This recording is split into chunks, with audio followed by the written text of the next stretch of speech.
Hello and welcome to the YouTube channel of Maps&Locations.com.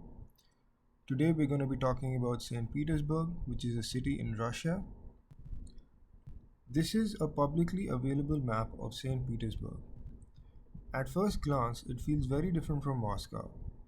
The geometry is looser, the center is less dominant, water interrupts everything, and that difference is the entire story this map is trying to tell. St. Petersburg is not organized inwards, it is organized outwards. Unlike Moscow, which pulls everything towards its central core, this city opens itself towards the sea. The map immediately reveals that orientation. The coastline, the river mouths, and the port infrastructure all compete visually with the city center. The first thing to notice is the fragmentation. The city is broken into islands, peninsulas, and separated districts. Water is not a background element here, it is the primary organizing force. Roads bend, grids dissolve, and continuity is constantly interrupted by rivers and canals. This tells us the intent of the city. St. Petersburg was not designed to consolidate power internally, it was designed to project access outward. It is a gateway city, a city meant to connect Russia to Europe through maritime trade, diplomacy, and movement. The center exists, but it does not dominate the entire system. Instead of rings, we see corridors, movement follows the Neva River and its branches. Infrastructure aligns with ports, shipyards, and coastal access points rather than purely administrative centers. One thing this map does exceptionally well is reveal how geography constrains planning. Unlike Moscow, where form is imposed, St. Petersburg negotiates with its environment. The grid bends, streets terminate at water, bridges become critical nodes rather than optional connectors. This produces a city that is legible locally but complex globally. Individual districts make sense when viewed closely, but the overall structure is harder to grasp at once. The map reflects this tension between local order and citywide fragmentation.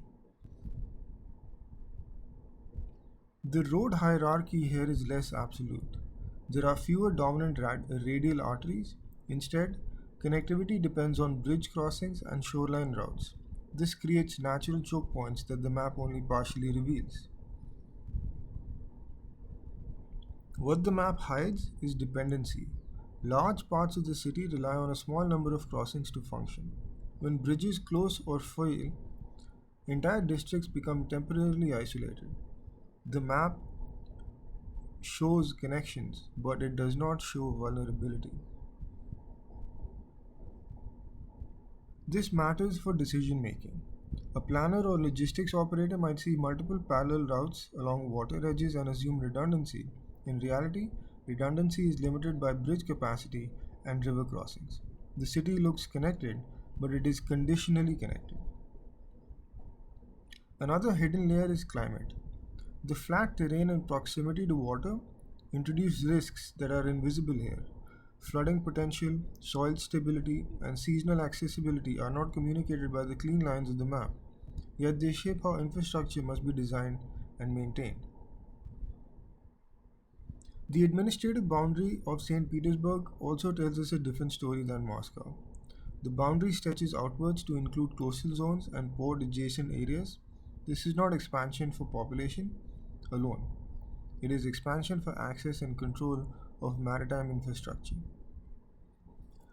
Notice how the city boundary follows shorelines rather than enclosing a compact form. This reinforces the idea that territory here is defined by reach, not density. If we step back, this map reads less like a centralized system and more like a network. Nodes, links, and interruptions dominate. Authority is distributed spatially rather than concentrated geometrically. If I were redesigning this map for operational use, I would not add density or demographic layers first. I would add dependency mapping. Which districts rely on which crossings, which routes fail first under stress, which areas lose access when a single link is disrupted. That one addition would transform this from a descriptive map into a resilience map. St. Petersburg map is honest about its character. It does not pretend to be compact or efficient in the way Moscow does. It accepts fragmentation as the cost of access. It trades control for openness. This is why the city feels fundamentally different to move through, even before you experience it. The map prepares you for a city where water dictates rhythm, where connections are negotiated rather than imposed. Moscow's map says control, St. Petersburg map says access. And that contrast is not accidental, it is design. That is what this map of St. Petersburg is actually trying to say. I hope you like the map narrative of St. Petersburg. If you want a custom map developed just like this, or even a better one like the other ones that we have in our library, do reach out to mapsandlocations.com and we'll help you craft the perfect map for your business or personal needs. Thank you for watching and look out for the next one.